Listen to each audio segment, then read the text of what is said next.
I guess we can start now. So good afternoon, everyone. My name is Carlos Torres, and I'm a program specialist for the Low Income Household Water Assistance Program. My primary regions are regions 2, 5, and 10, and I want to welcome you today to the workshop and listening session titled Supporting Water Affordability and Access in Tribal Communities. We are excited to have you all join us in the session today during ACF Indigenous Programs Conference. I will go over some housekeeping items just so that you are aware. If you have any questions during the presentation, please submit them in the chat box. And if you are on the phone, just unmute yourself and then we'll try to accommodate your questions. We will monitor the questions for these as they are asked on the chat feature. Let's see, there's also a feature called raising your Zoom hand. So that's another way that we can kind of see, engage which people in the audience has questions. And lastly, there's like a note that there's a survey link, and we would appreciate you all to fill it out after this session ends. And Nicole, if you can share the survey link on the chat. We really appreciate capturing your feedback and thoughts on the session. And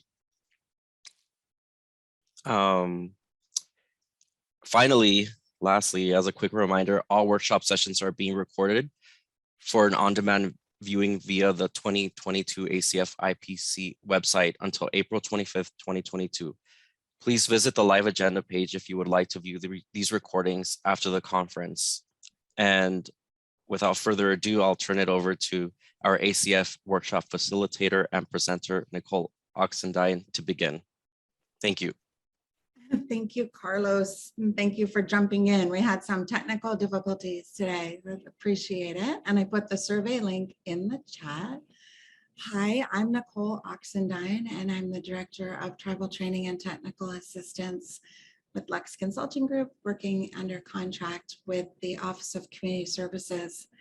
And I am joined today by Christina Clark. I need to share the slide deck, which I'm going to do right now, Christina, fear not. I just could not see the script and share the slide deck at the same time. So our technical issues got in the way of that. Hold on one quick second. All righty. Going to. While Nicole's doing that, I just want to thank you all for joining us today and encourage you to drop your name in the chat if you want to say hello and let us know who's on the line. Please feel free to drop your name in the chat for us.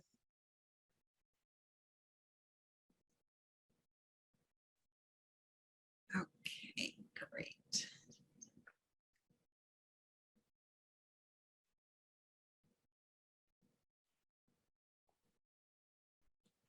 Okay, well, it's not maximizing for me, but we will get started. I'm sorry that it's not doing that.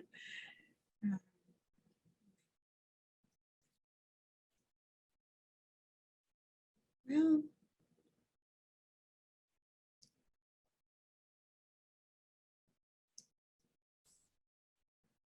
sorry here. I'm sorry, Christina. No worries. We are going to figure this out today. Alrighty. So I'm going to share again. And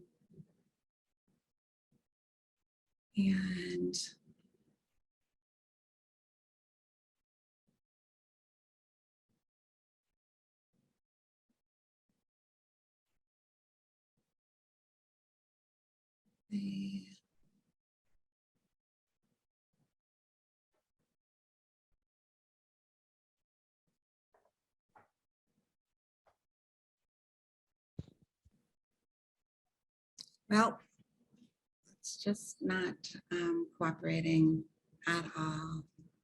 I don't know if Cecil is able, and Cecil, in the beginning, you said maybe you could share the slides for us. Is that still an option? Yes, I'll be happy to. 1 second here. Perfect. See, we've got workarounds in place. We'll make it work.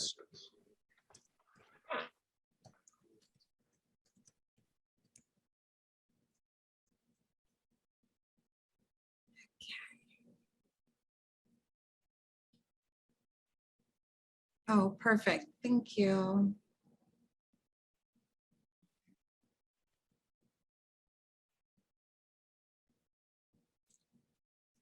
Okay, great.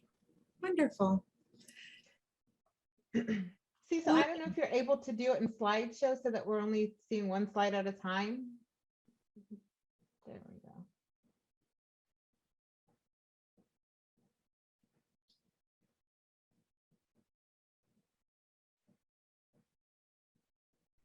Perfect, perfect, perfect. Okay, wonderful. And then Cecil, would we be moving these forward or will we need for someone else to move them forward for us? I'll be happy to move those forward for you. Okay, great. Then if you want to go ahead and move it forward for us, that would be wonderful. All right, great. We'll move forward to the next slide.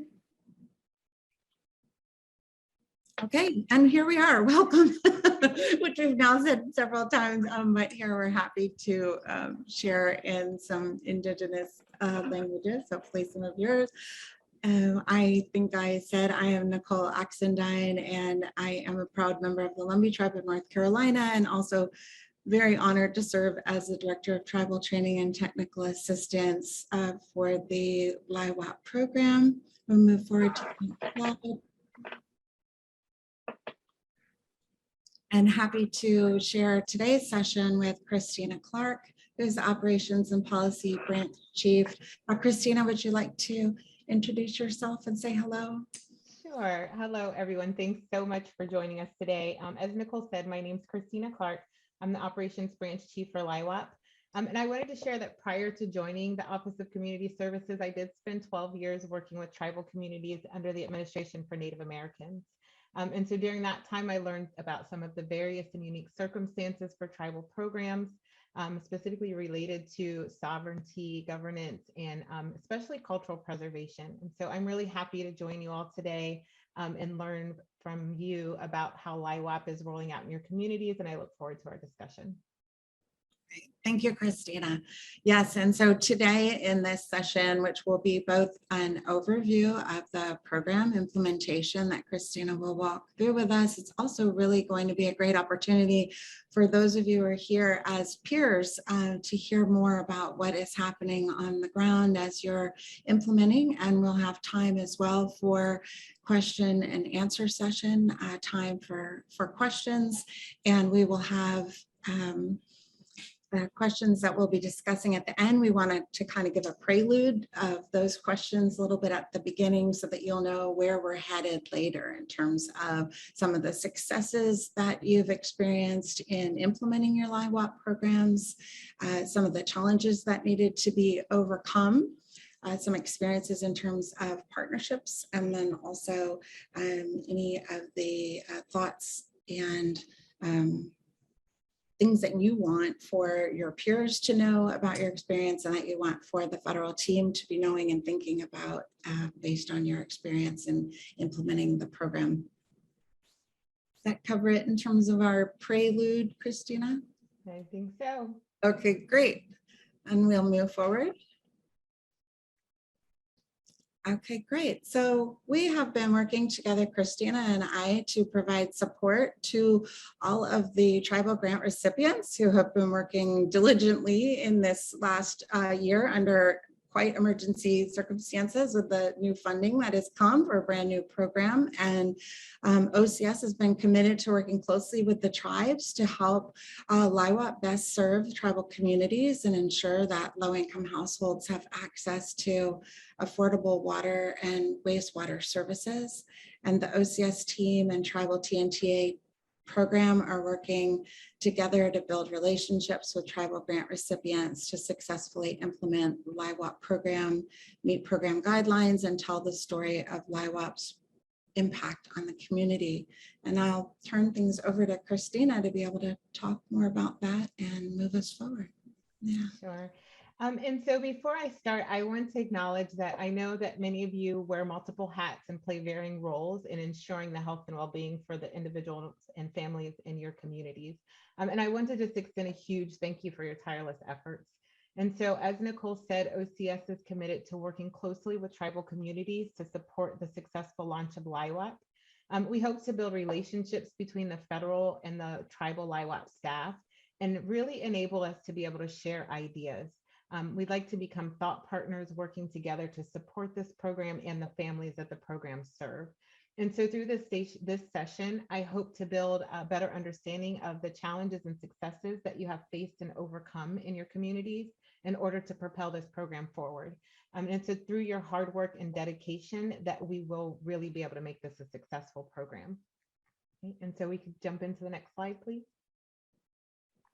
I am going to give you a status and some updates on the program, but first I just want to do a brief recap of lihwap structure. And so lihwap is an emergency water and wastewater assistance program. It was authorized in response to the COVID pandemic with a total of just over $1.1 billion for implementation. And currently there's no permanent authorization for lihwap, but we do know that lihwap is addressing a permanent need. And so the purpose is to provide utility payment assistance to reduce rates and arrearages for low-income households. And really what we're talking about is keeping the water on. And so in order to do that, lihwap allows for full payment of past due water bills to ensure connection to in-home services. Payments for current bills is also allowable in order to assure affordability. And in addition to offering support for households, lihwap also supports water utility vendors by allowing them to recoup revenue that was lost due to lost wages and economic strain resulting from the pandemic. The last thing I want to point out about the structure is the funding structure and the requirement that benefit payments are made directly to water utility vendors on behalf of eligible households. And so this requirement is included in the authorizing language for lihwap, and it establishes the need for vendor agreements or policies and procedures to really be in place with water utility companies prior to being able to make benefit payments to the company on behalf of eligible households. Next slide, please. In order to emphasize the importance of maintaining water services, lihwap does have 3 priorities that are identified. And so the first is restoring services for households that have been disconnected and do not have water services in their homes. And then the second priority is preventing disconnection for households that are at risk due to past due balances on their accounts. And so as mentioned, for these 2 priority groups, lihwap can cover the full amount that is needed in order to ensure connection. And that's the full past due balance plus any fees, late fees, or reconnection fees. And so the third priority is households seeking assistance to reduce current bills to help ensure affordability. And for this group, we encourage grant recipients to establish a benefit matrix, which is really a resource that identifies predefined parameters that can be consistently applied to identify the benefit amount. And as I mentioned, another key element is those agreements with the water utility service providers. And so one of the first things that tribes needed to start doing to implement this program is to reach out to the water vendors in their area. And this is to establish communications, build awareness about the lihwap program, and ultimately secure those vendor agreements, or at least develop those policies and procedures for confirming benefit payments have been credited to the eligible household's account. And so establishing these terms and conditions is required before the vendor can receive that payment. Okay, next slide, please. Just a little bit about the roles for administering the program. So most of the administrative activities for lihwap are done by the grant recipient or at the tribal level. And so the activities that are done at the level of the tribe or the recipient include developing the policies and procedures or the guidelines for administering the program, connecting to the water system and then establishing those vendor agreements. The recipient also is the connection to the household. So receiving the application information from the households and determining eligibility as well as benefit amounts for that household. And then the role of the water vendor is really to, once they receive those payments, to ensure that the household connections are restored or maintained. And then also the water utility vendor should be confirming that those connections have been restored and that the benefit payments have been credited to the eligible accounts. And then the last partner in here is the household, and the household is working with the tribe to provide the application information, and then they're also maintaining the customer relationship with the water utility vendor. Okay. Next slide, please. So a little bit about the status. And so when talking about the status of lihwap, I must once again acknowledge the tremendous amount of work that you all have done to stand this program up.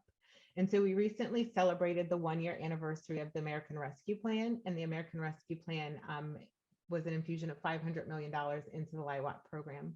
And so when I reflect on how far we've come in this past year, I know that it's because of dedicated individuals such as yourselves who have spent countless hours on this program and supporting the changing needs of your communities.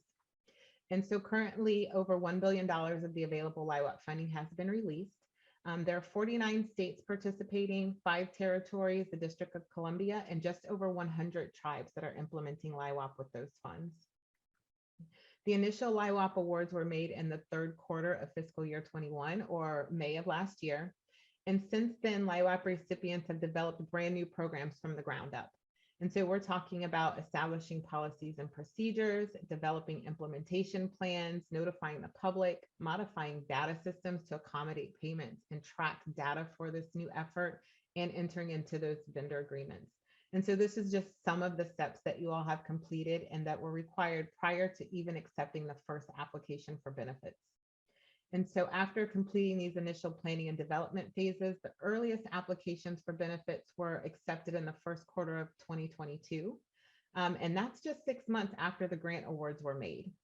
And so based on the quarterly reports that we've received for the first quarter, we've learned that 56 of the tribal grant recipients started accepting lihwap applications during the first quarter of the fiscal year. And so we're talking about just 7 months after receiving the award for this brand new one-of-a-kind water assistance program, that the policies and procedures, everything was in place for 56 tribes to begin to accept applications. And so since the end of the first quarter, we've learned that grant recipients have continued to ramp up their programs, and we're really looking forward to data from the second quarter report, which will demonstrate the number of tribal households that have been served during the first half of this fiscal year. I do want to acknowledge that we know that some programs have experienced delays, but that is not from a lack of dedication to providing these services to households in your communities. And so entering into agreements with vendors, building awareness and visibility for the program, and modifying the program to really adapt to the needs of your communities have all been some of the challenges that we've noted that have caused delays in implementing the program. But I do want to reiterate once again that OCS staff is dedicated to working with grant recipients to support outreach to the water utility vendors, also to resolve any issues that you might be having through conversations with lihwap program staff, highlighting best practices, and we'll also be launching radio ads soon to build awareness amongst the public and the eligible households. Next slide, please. I do want to share some of the innovative approaches and activities that have been executed to support this program. And so the first is that I want to talk about is a focus on equity. And so during the planning and development phases for lihwap, we were mindful of the need to pay attention to equity in the development of the policies and procedures in order to ensure equitable access. And so one of the things that OCS did was establish a minimum award for tribes, and that minimum floor was set to $10,000. We wanted to make sure that tribal communities had enough funds to be able to implement these benefits on behalf of their households. And so we put that in place at the minimum of $10,000 for the awards. We also established requirements to serve renters and households equitably. And although this has presented some challenges when the water bill is not held in the renter's name, we recognize it is so important to offer benefits to renter households. As we know, these households often don't have the same financial stability as homeowners, and the resources that might not be the same, and therefore they may be even more vulnerable. We've also focused on drawing experience from the field to inform program development. We'll continue to engage stakeholders throughout program implementation, and we are building a network of associations, advocates, vendors, and also looking forward to the feedback that you all have to share with us to help inform us on how this program looks in your community. In addition to that, we were able to leverage existing programs and networks, and we built on the LIHEAP program in standing this up and the 40 years of experience that that program has in implementing utility assistance for low-income households. And so we were able to model a lot of the policies and procedures on the lihwap program, and through categorical eligibility and the use of existing service provider networks, we're able to really help to implement this program rapidly to address the emergency need. In addition to that, we're also leverage programs like the Community Services Block Grant and the Rural Community Development Program, which are also implemented by the Office of Community Services, and really hoping to be able to use those programs to fill in some service gaps. And so I do want to highlight that we put out guidance, and it's on the lihwap website, that provides suggestion ideas on how you can blend and braid funding from the Community Services Block Grant Program with the lihwap funds to be able to do small plumbing repairs and fill in other gaps where lihwap is not able to cover those costs. In addition to that, OCS has put a huge emphasis on training and technical assistance. And so we've offered multiple approaches such as videos, webinars, small group office hour sessions. We're available for one-on-one phone calls, and then also using Nicole Oxendine and our associates at Lux to provide support for the implementation of these programs. And so we hope that these methods are effective in supporting administration, and we also welcome feedback on the training and technical assistance, as well as suggestions for topics that you would like for us to cover. In addition to that, the last thing I want to highlight is where possible, we have tried to maximize flexibilities to support services for tribal communities. And so some of the things that we've done there is allowing for the design of public service plans that will provide waste removal services for septic tanks. So if the tribe is organizing an agreement with the vendor that's doing that to provide those services, that is allowable in some instances. And then also allowing flexibilities for bottled water services to be covered in cases of drought or where there's contaminated water services, water sources.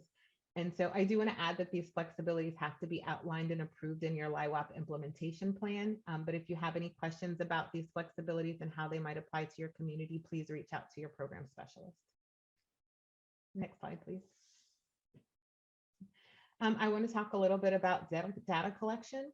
And so OCS has implemented a reporting process that was designed to provide critical information for this emergency effort. And so the reports that are submitted by grant recipients are really targeted to help ensure that the lihwap staff is aware and responsive to the program's needs as they unfold. And in order to ensure that we have this information in a timely manner, we did implement a two-stage reporting process. And so that starts with brief quarterly reports that are followed by annual reports. And so quarterly reports are due on the quarter, and then at the end of the year, there's a more encompassing annual report. The first quarterly report was due January 30th of 2022. And we're using that information to build a public database. So we'll be compiling some of that information and sharing it in a public way that can really highlight the progress of this program, and also share information that you can access across tribes and states that are implementing. If you're interested in taking a look at what they've been able to accomplish and some of their priorities, that information will be available as well. The last thing that I want to highlight is that we're also collecting information on the water vendor landscape. And so we've done internal research and gathered information on the 50,000 plus water vendors that serve our country. And so we've learned that out of the 50,000 water utility vendors, over 26,000 of them are very small and serve less than 500 people per water system. And so there are more privately owned systems than public systems. However, the public systems serve more people.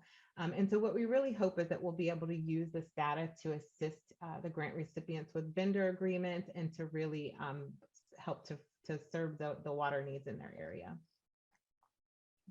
Next slide, please. I do want to highlight two tribal communities that are currently implementing lihwap. And so first is the Modoc Nation. And the Modoc Nation is a small tribe in Oklahoma with about 200 enrolled members. Their lihwap program is implemented through the Modoc Nation Housing Authority. And this critical partnership supports them in providing benefits for individuals and families in tribal housing. They conducted extensive outreach to build awareness for their programs using postcards, their social media platform, and also their website. And they were able to begin accepting applications on December 1st of 2021.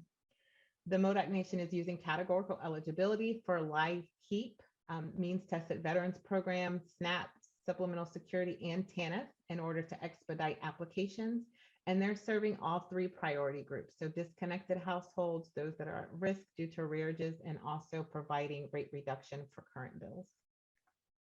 Next slide, please. The next one that I want to mention is the Yurok tribe, and Yurok is a Northern California tribe with approximately 6,000 members. They created vendor agreement letters and emphasized outreach to the vendors in their area in order to secure agreements with all 15 water utility vendors that serve their community. In addition to that, they've conducted extensive outreach for households using their Facebook accounts, flyers, sending postcards to households, and also through tribal council meetings, and that really helped them to build awareness. They began accepting applications on January 10th of 2022, and they reserved the first few weeks of their application process for households that were disconnected or at risk for disconnection in order to really target that assistance on those households that did not have or were at risk of not having running water services in their home. They're also using categorical eligibility for LIHEAP, SNAP, and TANF. And we are currently in the process of going out to visit with them. We'd like to capture some stories from their program staff and beneficiaries and hope to do a video highlight that we'll share with the public soon. Next slide, please. We do continue to look for opportunities to enhance LIHWAP outcomes and encourage you to identify and act on these opportunities as well. And so the first thing I want to highlight is lifting up best practices. If something has worked well for you, or if you found a solution to a challenge in program implementation, please share it. You can drop it in an email to your program specialist. You can discuss it if you're attending any of those regional check-in calls or stakeholder engagements. And also at the end of the session, if you have best practices that have worked, please share those. In addition to that, as a new program, we've learned that stakeholders and households still may not be very familiar with the availability of LIHWAP benefits. And so outreach for this new program is still critical to build awareness among households and also for the water service providers. OCS is committed to supporting your work with this, and we encourage you to use social media, flyers, word of mouth, and your networks to spread the word about LIHWAP. Also, building networks to increase capacity and support for the administration of this program is important. And you can connect with water associations, local and community groups, water service providers, and other local groups to lay the foundation, because we know that the need for this water utility support is only going to increase as prices continue to increase for water services. And then the last thing I want to highlight is just to make sure that we're able to tell the story of LIHWAP. And so this includes gathering data and testimonials that demonstrate how important this program is. We want to be able to emphasize where LIHWAP was successful, but we also want to demonstrate where the program may have fallen short in meeting the needs of the individuals and families in your community. And so this will help us to understand not only where this program has been effective, but also where additional resources might be needed to truly provide a lift for those in need. Next slide, please. On this slide, you'll see our federal program specialist team. And so you met Carlos at the beginning of the session. He's joined by Rachel Hammond, Julie Garzinia, Sarah Dalglish, and Mitch Nevada. They serve as your federal points of contact for LIHWAP. And so hopefully you've been in touch with them. But if you have not, please feel free to reach out anytime with questions or to share stories about your program. Their email addresses are listed on the contacts page of the LIHWAP website, and that's a great place for you to also find additional information about the program. Okay. And with that, I'll turn it over to Nicole Oxendine. She's going to share some information about her team as well. Excellent. And here you can see our Lux LIHWAP Tribal GNTA team. We may have been in contact with some of you already. I am joined by Monica Toya and Erica Smith, and our tribal TA helpline, feel free to call anytime, is 301-244-3557, and tribal TA at luxcg.com gets all three of us at one time, so it's a super easy email to use. And please feel free to reach out with any questions. We also stay in close coordination with the program specialists who are a great resource. So we're happy to help coordinate those connections as well. And next slide, please. We're going to talk about some of the resources that are available to you online. So in general, there is the LIHWAP website. And all of these will be hyperlinked in the resource documents that'll be saved online in the ANA website resources. And there you'll be able to find the information memorandums, including information on vendor agreements, renter households, benefit policies, and use of funds, the Dear Colleague letters, the funding releases, alternative utilities funding, CSBG coordination, World Water Week, which is happening, right? And including they'll be looking into partnering to increase availability, affordability, and access to quality water and wastewater services. There are training resources, use of funds, information for water vendors, recipient training modules, and then the lihwap grant recipient summary profiles, and then also the contact information for all of the state and tribal recipient contact information, and a map across the country. And I think that brings us to the end of our slides and into our questions and answers and listening session portion of our program today. So we want to be able to open up the session for questions, also for time to speak. And I think that Carlos is going to walk us through the instructions on that. Am I right, Carlos? Yeah. Thank you again for both of you for the presentation. And we're opening the floor to questions now. And I will highly encourage you all to kind of use this time to kind of ask federal staff questions or questions amongst your peers, since we're all kind of like working and implementing this new federal program. So in order to do this, please raise your Zoom hand or share questions in the chat box. Christina, Nicole, and I will be looking at the questions on the chat. And if it pertains to kind of federal staff or like us, like we'll try to answer. And if you have questions to your peers, we really encourage you to ask those as well. So yeah, the floor is all yours.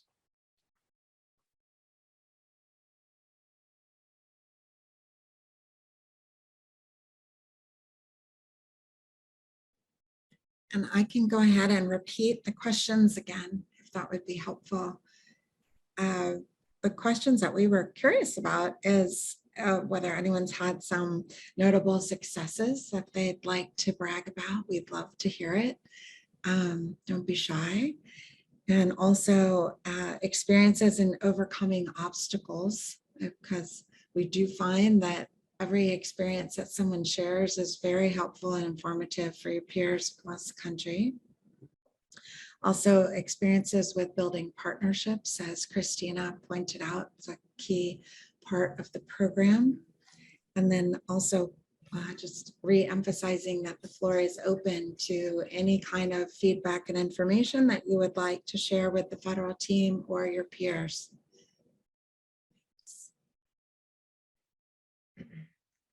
And I would just add to that, if you have successes or obstacles, that's great. If you just want to share what the lihwap rollout looks like in your community, I think that sometimes just hearing what this program is doing or what it looks like or what the experiences have been from folks that are implementing can be beneficial to those on the line.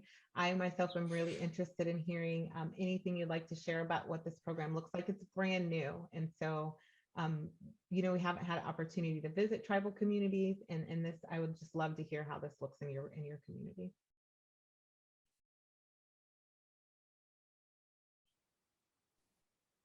Hi, my name is Jacob Timmons. I'm with the Aleutian Pribilof Islands Association's lihwap program, also run lihheap. We also do tribal voc rehab. We have a 477 program, all housed in the same office. The same few staff are doing the kind of the case management, and so we all wear quite a few hats, as I'm sure is similar with other small tribes like ours.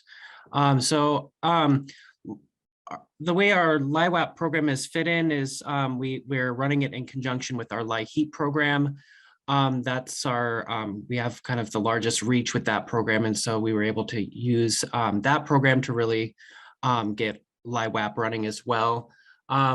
We've used very similar eligibility process and are kind of doing it at the same time. And are doing our kind of our matrix and award calculations using the same processes as LIHEAP. So that's been pretty useful.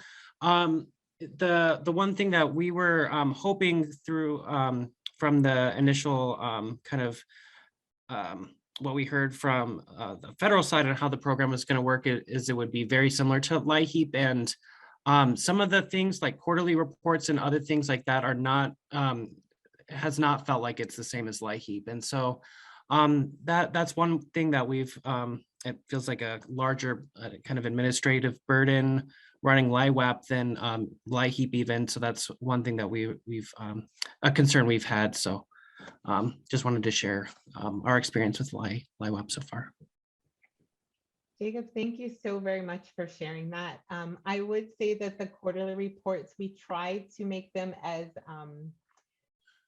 minimal as possible while still being able to collect information on a quarterly basis about how this new program is rolling out. And LIHEAP is also going to be implementing quarterly reports in the near future. So that's something that will be a little bit more similar moving forward between the two programs. And so just to reiterate, hopefully this is not going to be a huge burden, but we really want to be able to use this information to enhance the services that we provide and make sure that we're collecting information about challenges that you might need support with, and also how the programs are able to serve families in need. Thank you. Thank you. Has anybody else been able to use any of the structure in place for LIHEAP to roll out their lihwap program? Has there been any similarities or differences that you'd like to share with us between the two programs and how it looks in your community?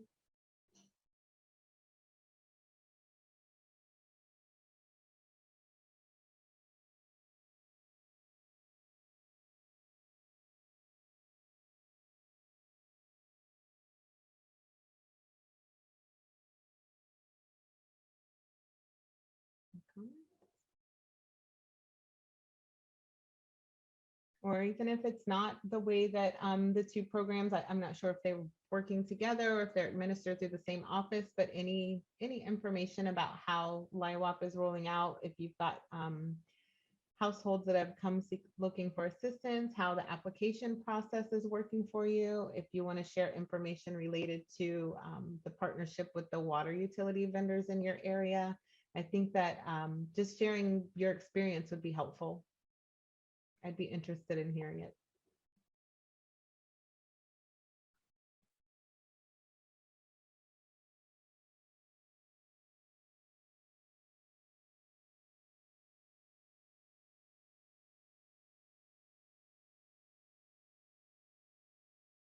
Yep.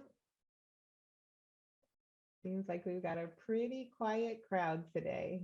Yeah, they're pretending to be shy, but I know some of them personally, know better than that.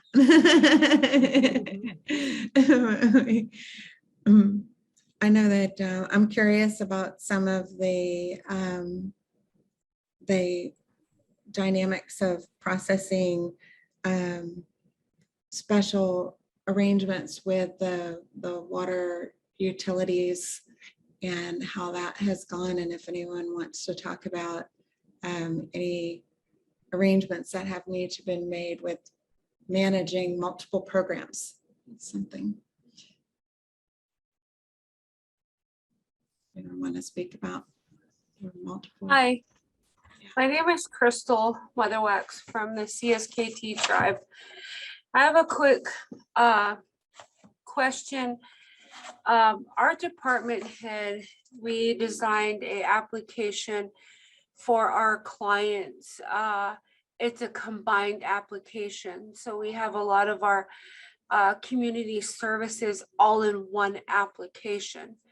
I know like there's a few different programs that we serve in our department that we can't put them in the application because of funding reasons. I was gonna ask, because we're gonna get ready to get them, put them online so our clients can also do it online and not just have to come in, because we work with them by email, phone, faxing, walk-in.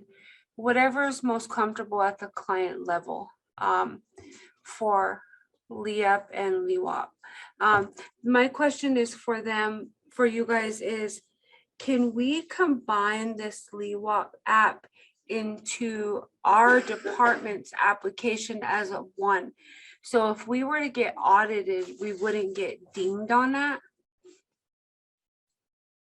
Absolutely. I think that providing a combined application, it can really help to reduce the burden on households so that they don't have to come in and do several different applications, lots of different paperwork. If you can identify whatever information is consistent across those programs and only ask it one time, I think that that's a really great approach to take. In regards to an audit finding, there would be no concern from the federal perspective. We actually encourage combined application processes. You do want to be mindful of the data collection that's required for the program. And so if you've taken a look at the quarterly report and the annual report and seen some of the information that's collected there, you want to just be mindful that in the combined applications, you're not leaving out something that we might ask you for in the future. And so if you take a look at those reports, it'll give you a heads up on what you might need to include to cover the lihwap data collection. Most of that's really related to households served, the type of service that's been provided, and that type of information comes after the application. But just as a hint, you want to take a look at that. And then I just want to commend you too for the various methods of allowing households to access these services. I think that we've learned that when it comes to hardship in the COVID pandemic, and even prior to the pandemic, that they're all different. They're different levels of where people are and what they need to support where they are. And so offering those flexibilities and different methods for people to come in and access benefits and access support, I think is really helpful for households. And so I just want to commend you on those flexibilities and being mindful and offering all those different methods.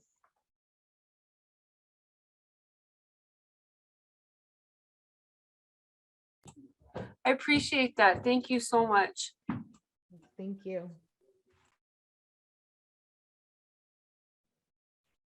Crystal, I just want to point out that Jacob Timmons was leaving a note as well in the comments for you.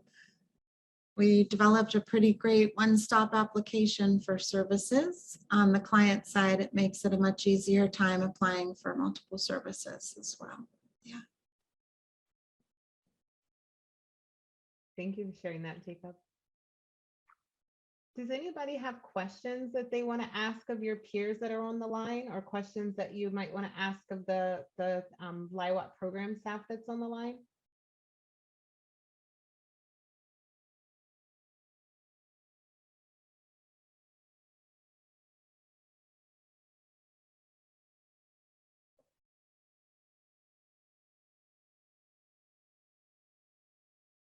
You can also feel free to drop any of your questions in the chat. Someone Yeah, we mentioned- have, oh, sorry. I was just gonna say we have about like 9 more minutes of this listening session. So I highly encourage you all to use this time because ultimately it'll benefit the people that we serve in our communities.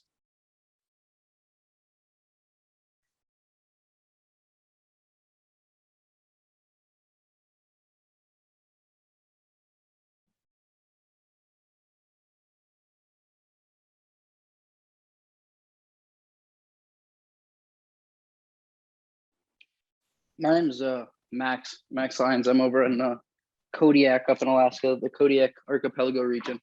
Not sure if you guys have worked up here at all, but I had a quick question. If you guys or any of the tribes on the call have had any effort to make the management of water resources tribally owned, or had any success with that and managed. That's an excellent question. Does anybody on the line represent a tribe that operates or owns their own water utility company, or that has made efforts towards establishing this type of water service that's tribally owned?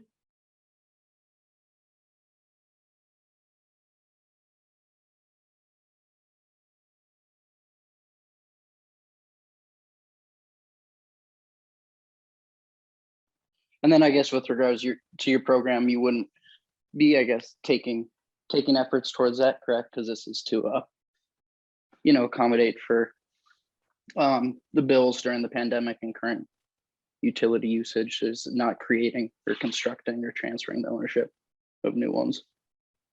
That is correct, Max. We would not fund that type of endeavor in transferring the ownership of the water utility. However, I do know that we fund tribes that own their own water utility company and that they are the ones that provide the service to their tribal members. Once we get the dashboard published, so we're in the works of publishing information publicly about the tribal programs, and we put together, can you guys hear me? I hear somebody saying they can't hear. We are putting together 2-page summaries that kind of summarize the implementation plan for each of the programs. And so we currently have the state summaries up, and we're working on getting the tribal summaries up this month, by the end of this month, or no later than the beginning of April. And so once those are up, it'll be a really great place for you to take a look at what some of the other tribal communities are doing and some of their priorities. And you'll even be able to see if some of those grant recipients are operating their own water utility company. Perfect. Thank you so much. I appreciate it. You're welcome. I would also add that we will notify you once those that information is available.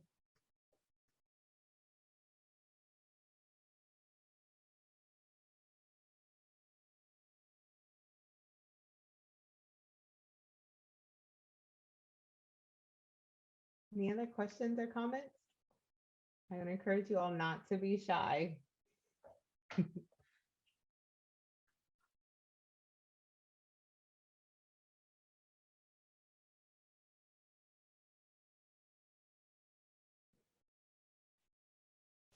Just making sure that Roz was able to hear the response that came through.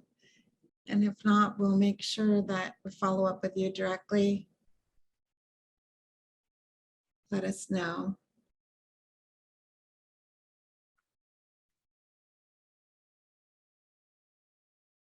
Okay. And so I don't want to end if there are any pending thoughts left or anything that you all want to share. So I'll just do please encourage you. One last encouragement for anybody that wants to share anything with the group. We'd love to hear from you.